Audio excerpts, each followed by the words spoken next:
Welcome aboard, ladies and gentlemen. Welcome to a live edition of the Dr.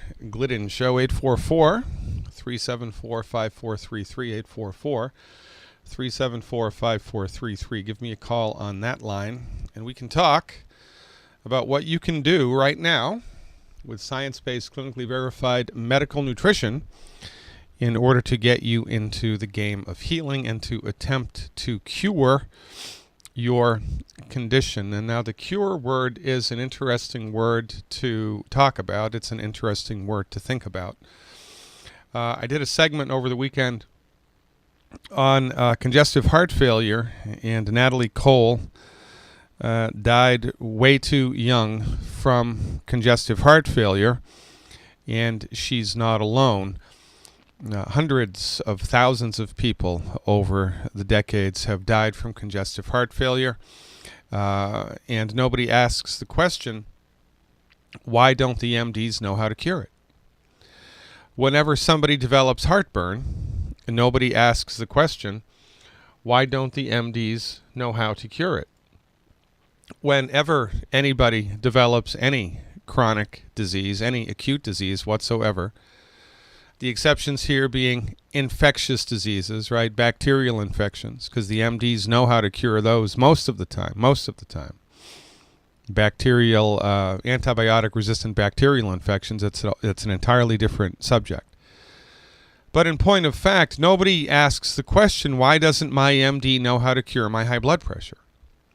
Why doesn't my MD know how to cure my fibromyalgia? Why doesn't my MD know how to cure my congestive heart failure? Why doesn't my MD know how to cure my asthma?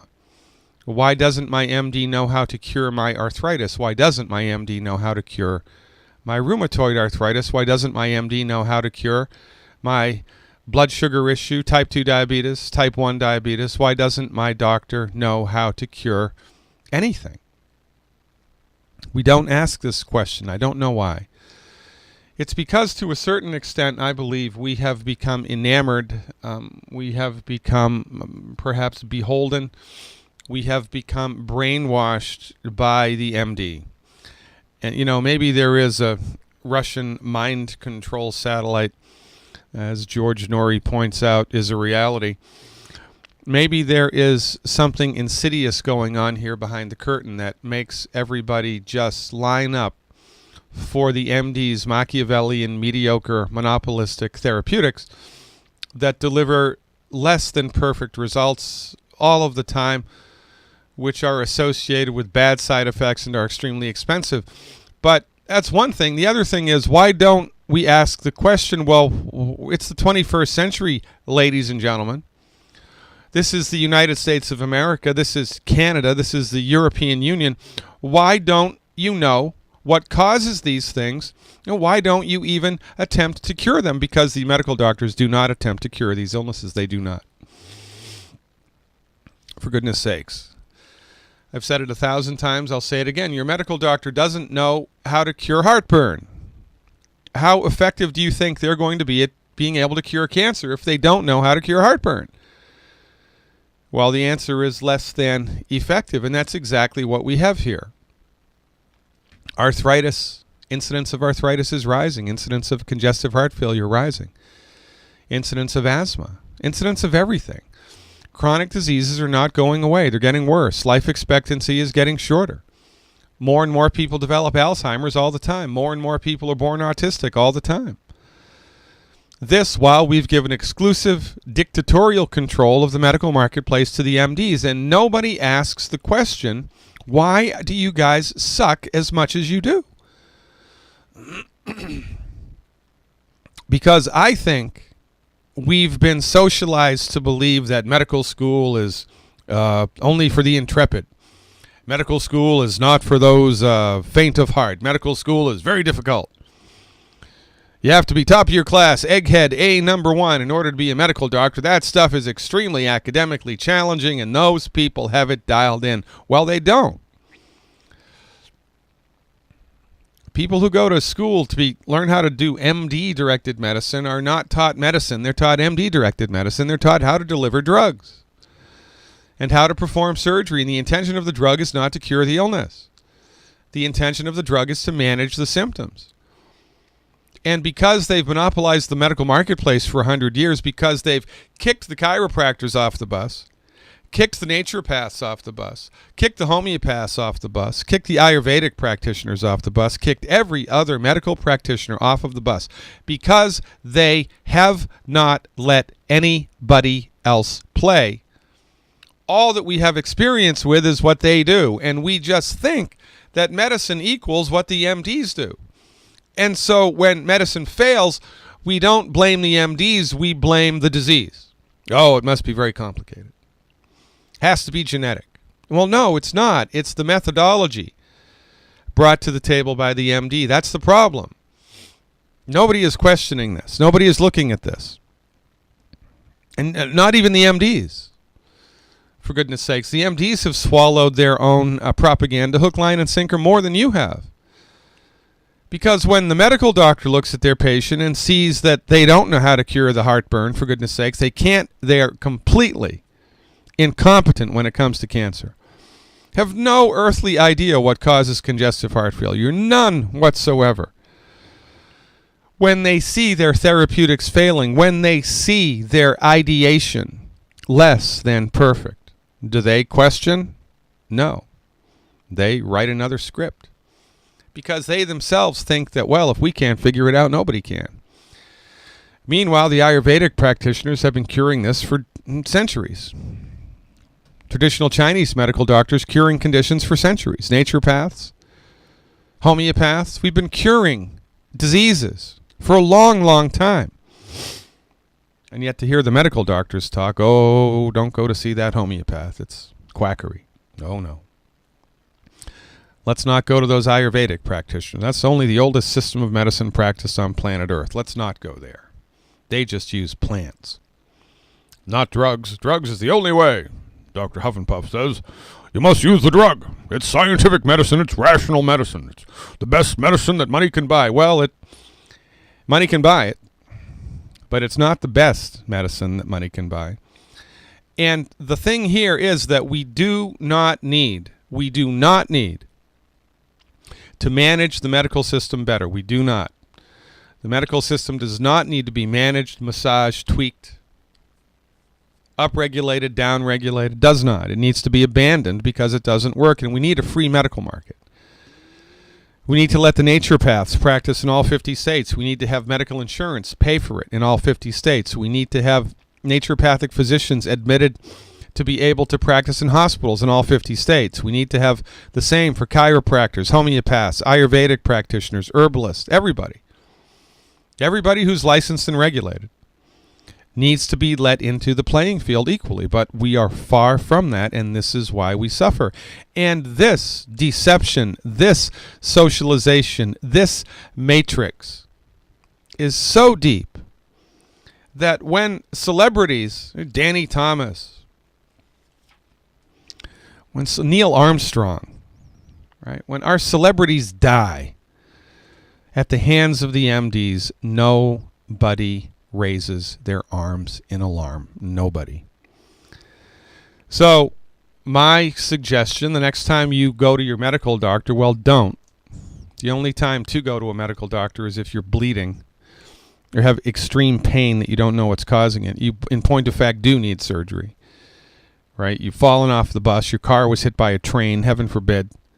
You do need surgery. Well, go to the MD. But if you're not suffering with a nasty infection that you haven't been able to get on the other side of, or you're not bleeding to death, you don't have a broken bone or trauma to your body, then stay the heck away from the medical doctor's office, because their treatments are not designed to fix the problem. The treatments are designed to manage it. And, it's only, if you paint over the mold in the basement, it's only a matter of time until it gets worse. So here's what you can ask your MD, however, if you are at a cocktail party or somewhere in their presence and you feel a disturbance in the force.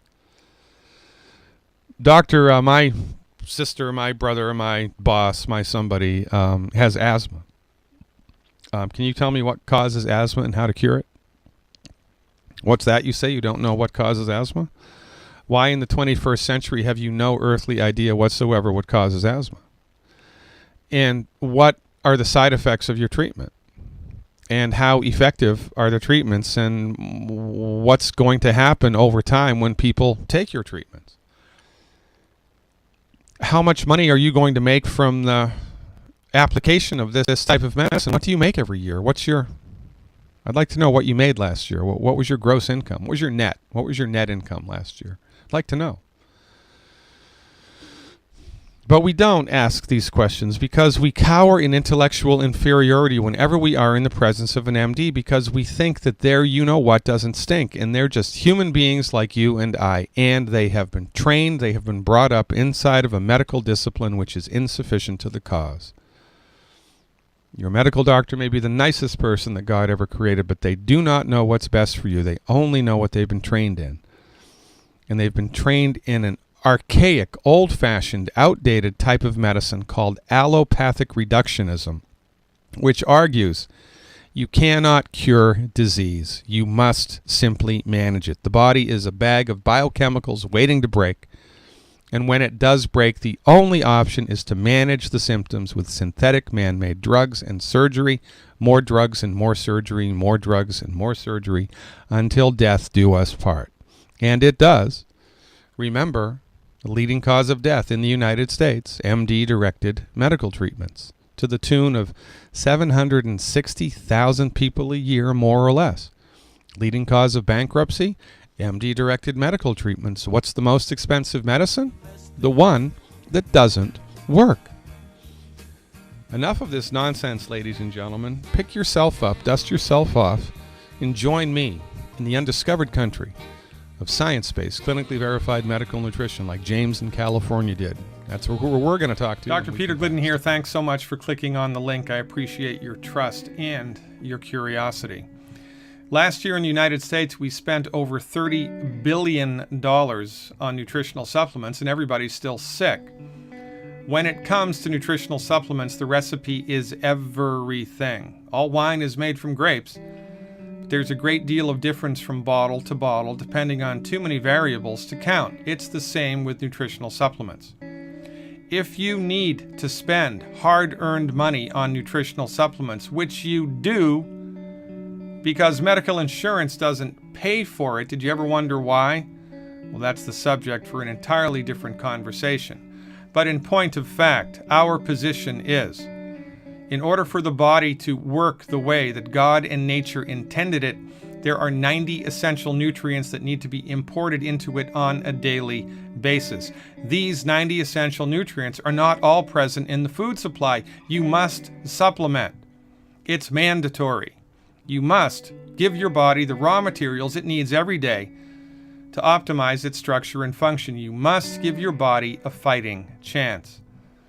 So you need nutritional supplements. Well, which nutritional supplements should you take? That's the million-dollar question. I've been doing naturopathic medicine, practicing naturopathic medical therapeutics in clinical settings for over a quarter of a century now. And as God is my witness, I am here to tell you that the nutritional supplements which produce the most consistent, effective results are those developed and delivered by Youngevity.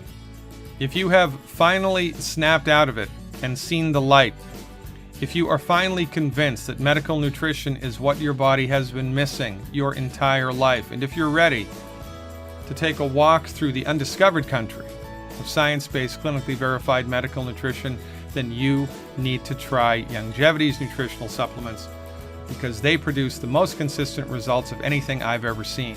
And I've seen a lot in over a quarter of a century of primary care naturopathic medicine. Fill out the form on this page, ladies and gentlemen. Click the submit button, and a Youngevity representative whom I know and trust will be in touch with you to show you what to do to support and promote your body's ability to optimize its structure and function. Thanks for your time. Thanks for your trust. I am your steadfast advocate for health, Dr. Peter Glidden. Live long and prosper. I'll see you around campus.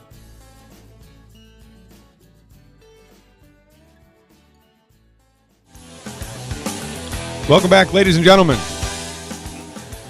Dr. Peter Glidden, your steadfast advocate for health. Let's go right to the phones and talk to James in California. Hey, James, thanks for the phone call. You are live. Yeah, good morning, Dr. Glidden. Good morning, James. Yes, I had a question this morning in regards to getting high blood pressure under control and also ED. Yeah. So is this you or someone you know? This is a friend of mine, and I'm just looking to see what I can help them with supplements. Okay, so a lot of things to understand about high blood pressure. The first thing is that we have to all agree as to which numbers are the correct numbers. And the medical doctors move this goalpost all of the time in order to sell more blood pressure meds, right? So when I was in school, and the correct way to think about this is you are hypertensive and in need of some type of immediate assistance.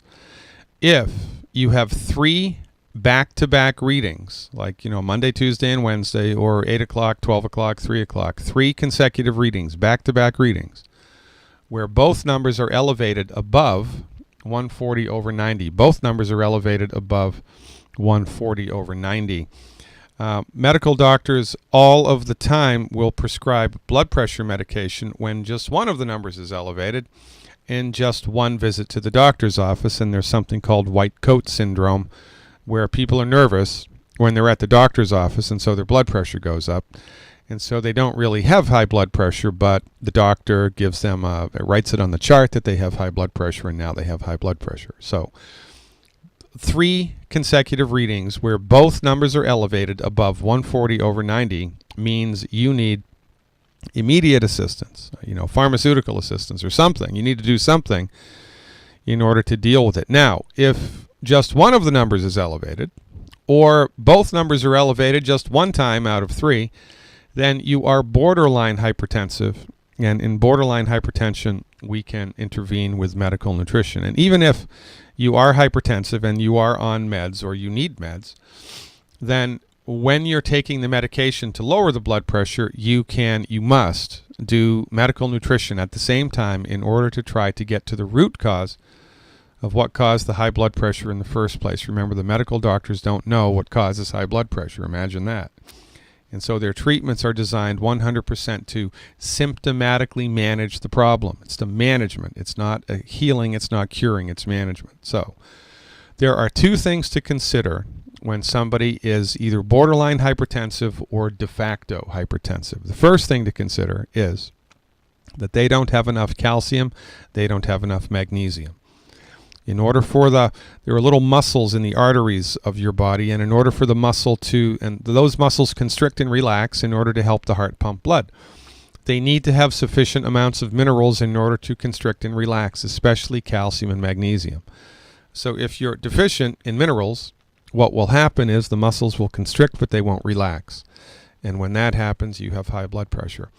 The vast majority of the time in my clinical experience, this is a simple calcium and or magnesium deficiency, and it goes away. High blood pressure goes away within 8 weeks, depending on your body weight, with medical nutrition sufficient to the cause. So the first thing to do here is the Healthy Body Start Pack 2.0 liquid.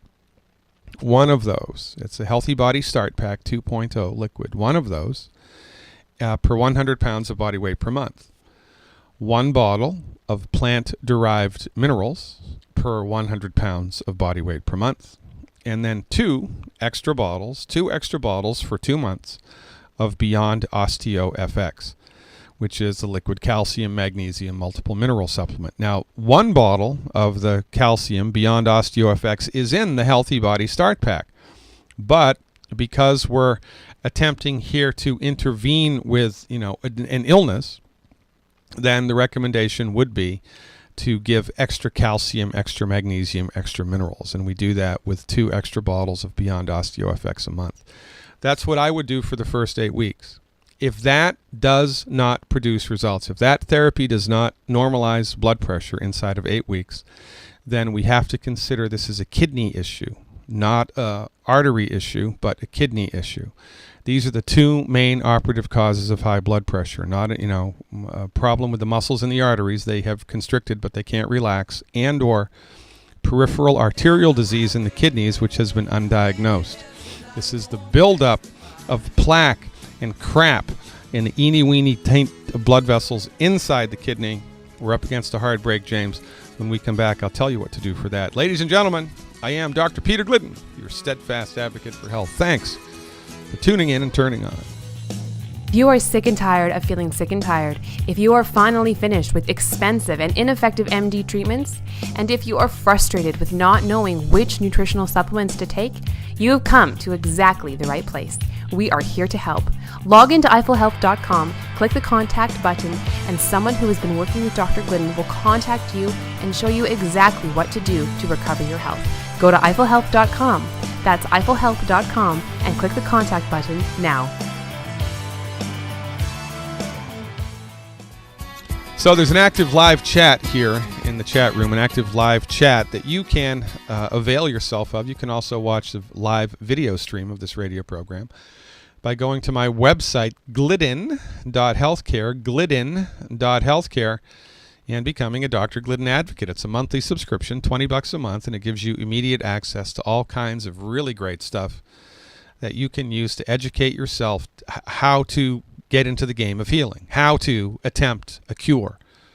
You can also join a like-minded community of people from all around the world. We've got people from Canada, we've got people from the UK, we've got people from Norway and the United States in the chat room right now. This is a worldwide phenomenon. Check it out, glidden.healthcare, and join the family. Back to James in Canada. California, rather. James, you still with me? I am. All right, James. So if you do the calcium and magnesium therapy in addition to the 90 essential nutrients and the blood pressure doesn't yield, then we must consider it's a kidney issue. And if it is a kidney issue, then what we do there is to the program that, so you would back off with the extra calcium. Stop taking the extra calcium. You would add to the program 1 bottle of selenium per 100 pounds of body weight per month, 1 bottle of selenium per 100 pounds of body weight per month, and 4 bottles of good herbs heart support, 4 bottles of good herbs heart support per month, and 1 bottle of niacin. Youngevity has a brand new niacin product per 100 pounds of body weight per month. So that's 1 bottle of selenium, 1 bottle of niacin per 100 pounds of body weight per month, and the Good Herbs Healthy Heart. We do the Healthy Heart because there are herbs in there that help to uncongest blood vessels that have become laden with crap. Now, why do blood vessels become laden with crap? Because people are eating all the wrong food all the time. So the foundation background of all of this is that you, me, the person with high blood pressure, the person with erectile dysfunction, the person with everything, and the man in the moon has to stop eating 12 foods, and you can get that list for free on my website. So eliminate those foods, get on board with those products, and give it 90 days each, or well, it should be 8 weeks each, and see what happens. Now, erectile dysfunction is caused in men by many things, but the main player there is not enough testosterone. The body doesn't produce enough testosterone. Why doesn't the body produce enough testosterone? Because it has a bad gene? No, because you have a bad doctor. Testosterone is made from cholesterol. So, if anybody is suffering with erectile dysfunction, they need to throw their cholesterol-lowering medications into the toilet. Don't take them anymore. Actually, just bury them in the ground or burn them. Don't put them into the water supply. Get rid of cholesterol-lowering medication and educate yourself about cholesterol. And I have a webinar this Thursday night, 7 p.m. Central Time. It is a webinar on cholesterol myth-busting. We have been led down a goose path for the last 50 years about cholesterol. Cholesterol is not the Antichrist. Cholesterol is extremely important to the health of the human body. The MDs have gotten this one completely wrong, but it has benefited them $25 billion in the U.S. alone every year in the sale of cholesterol-lowering drugs. If you want to educate yourself and your family, your church members about the reality of cholesterol and fats in the blood, tune into my webinar this Thursday evening. Thanks, James. I'd love to talk to you all day. I have to move on. It looks like California is on the line today. Wanda from California is called in. Hey, Wanda, thanks for the call. You are live. Thank you. I have been on the Healthy Start Pack 2.0. I'm going on to my 3rd month. I have a lot of issues, but mainly right now is the asthma, sleep, and I'm losing weight, and I can't seem to stop it from spiraling down. I'm below 95 pounds, and that has me worried because I think my optimal weight is 104. Well, okay. I'm only 5. So how long have you been losing weight? It's just been this last while. Since I started on this program. Okay. I've been losing weight. Well, how do you feel energy-wise? Energy-wise, well, right now, because of the asthma, I have no energy. It's hitting me. And I'm kind of surprised because I was hoping that it would address my allergies and my asthma problems. I'm not asthmatic per se, but for some reason it just hits and I can't breathe. I get a tightening of the chest, and it will happen for so many days. Actually, this has been the longest. It's been over a week. So, and I've been using the inhaler a lot, and I don't want to do that. Yeah, I get it. So how old are you, and how long have you been dealing with this breathing condition? Just for the past 3 years. I usually have maybe 1 or 2 attacks in a year, and then never again. And then the following year, this is I was kind of surprised because I was determined not to have it again, and it struck me just before Christmas. Well, we have to do right. So we have to do the right thing right at the right time. Otherwise, we're going to get less than perfect results. So how many years in total have you been dealing with breathing conditions like this? I mean, is this a new thing for the last 3 years, or has this been a lifelong companion that comes and goes? No, I think it's been for the past 3 years. I've been getting, it just attacks. Okay. Just out of nowhere. Now, lung conditions which flare up like this often are associated with long-term GI issues. So have you been suffering with colitis or irritable bowel or Crohn's disease or anything else in your life? No, not at all. Okay, so what else besides the breathing has been problematic for you lately? Well, I have a lot of skin problems, falling hair, sleep issue has been for years. Is it a difficulty falling asleep or a difficulty staying asleep? I had a dropped bladder, so they had surgery on that to pick it up. And since that happened, then that's been in the early, I think it was 2007. I have not been able to sleep. So since the surgery for the dropped bladder, you've had sleep problems? Well, no, I actually had sleep problems longer than that. Okay. I would say 2005, maybe 2004. Some days I don't even sleep at all. Yeah, that's a bummer, isn't it? That's just a bummer when that happens. It is. And I have been taking the HGH, and I was told to take 8 pills a night. Doesn't do anything for me. Yeah, I get it. So that's really not the thing to take when you're attempting to fall asleep. I did a webinar about sleep, a 45-minute presentation that walks people, there's a kind of a diagnostic cascade of thought. Here's the first thing you think about when someone has a sleep problem. Here's the second thing you think about, and here's kind of a general strategy, boilerplate strategy. I would go to glidden.healthcare and watch that webinar. Okay. It's pretty good, and it might give you insight as to what supplements you're taking right now that you can increase. For instance, I would do 2 ounces of the liquid calcium immediately before bed. I put 2 ounces with 2 ounces of orange juice. If orange juice gives you trouble, then I would do 2 ounces of the liquid calcium and 2 ounces of water immediately before bed. Swallow that stuff, brush your teeth, go to bed.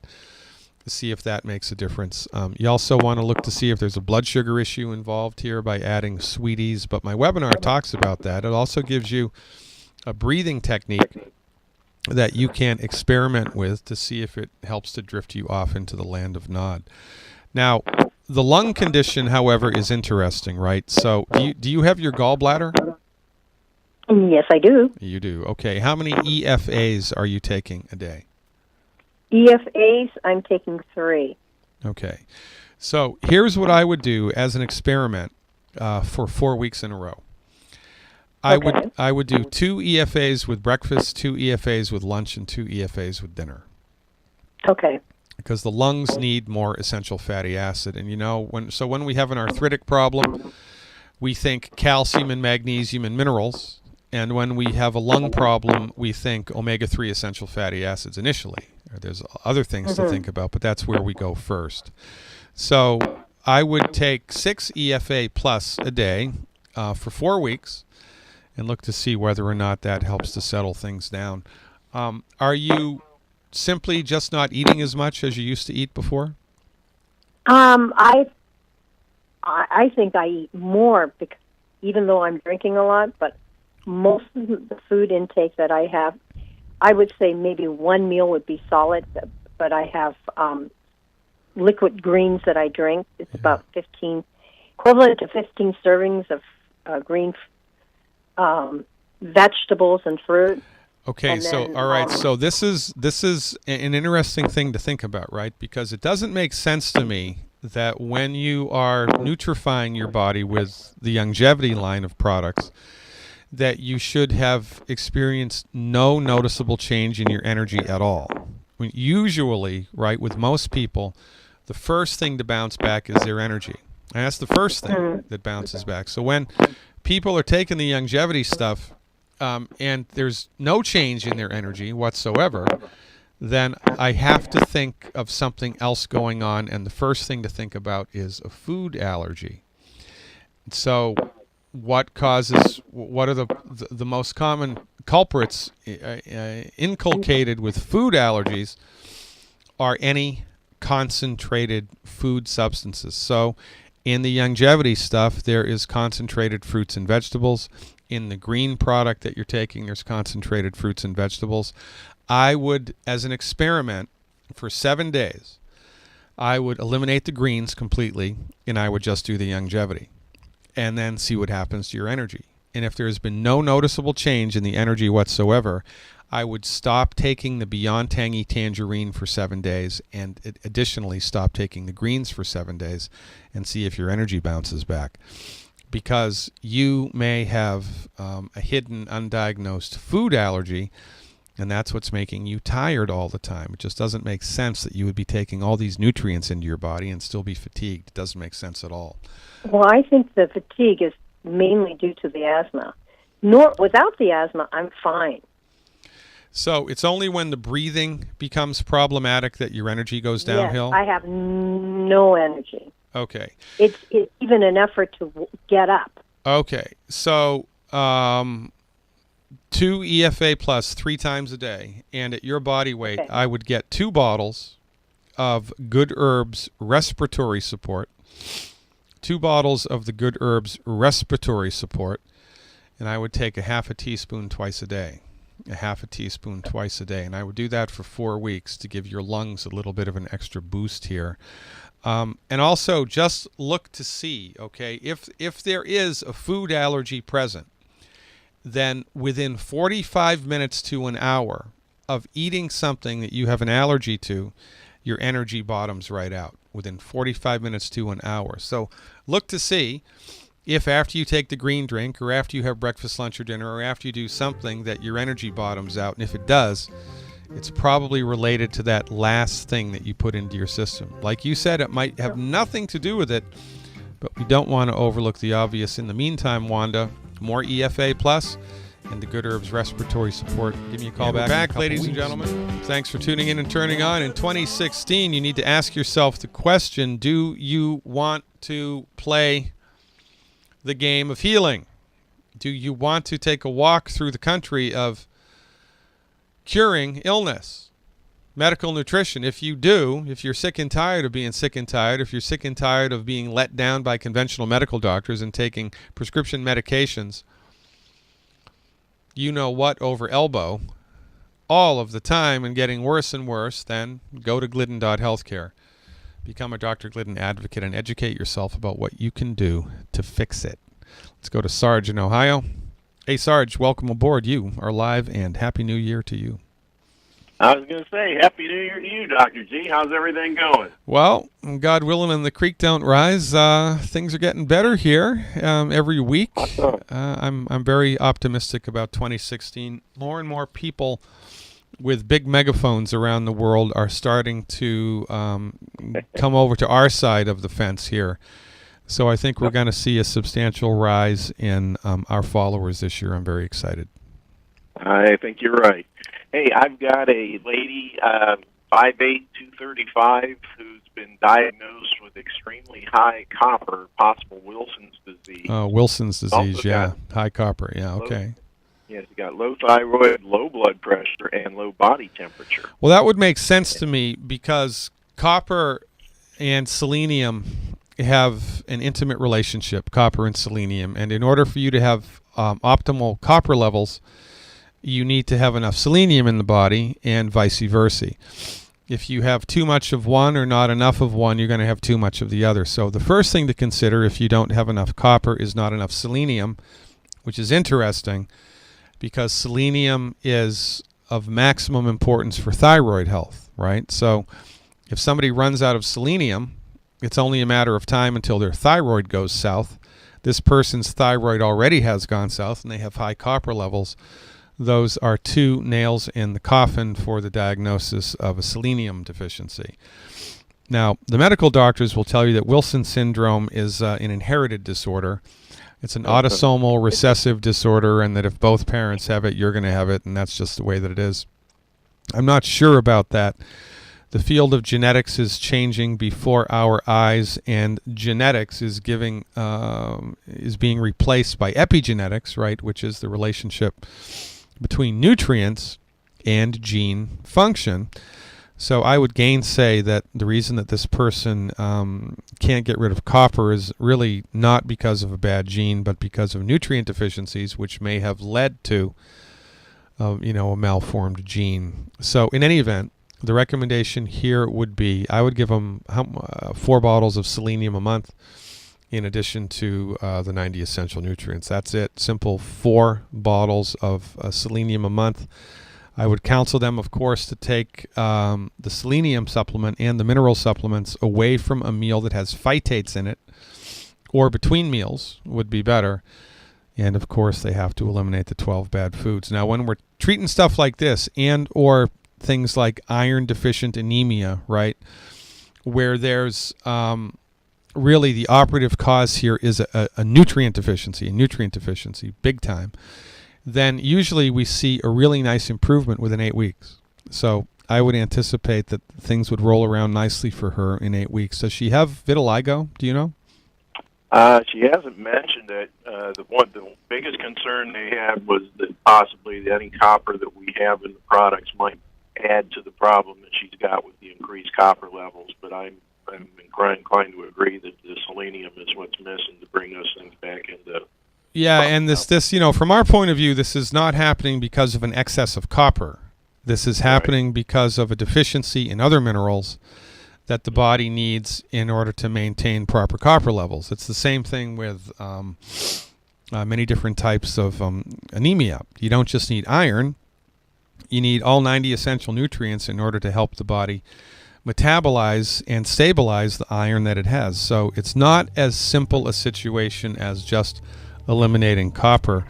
Quite frankly, I could make the argument that there's, unless she lives on top of a copper mine, there's probably not enough copper in the food anyway, and that the reason that copper is developing here is not because of intake, but because of lack of nutrients. And the first, second, and third thing to consider here, Sarge, is selenium. You are the last best hope your community has, Sarge. The same for you, Youngevity Nation. I am your steadfast advocate for health, Dr. Peter Glidden. Live long and prosper. We'll see you next time.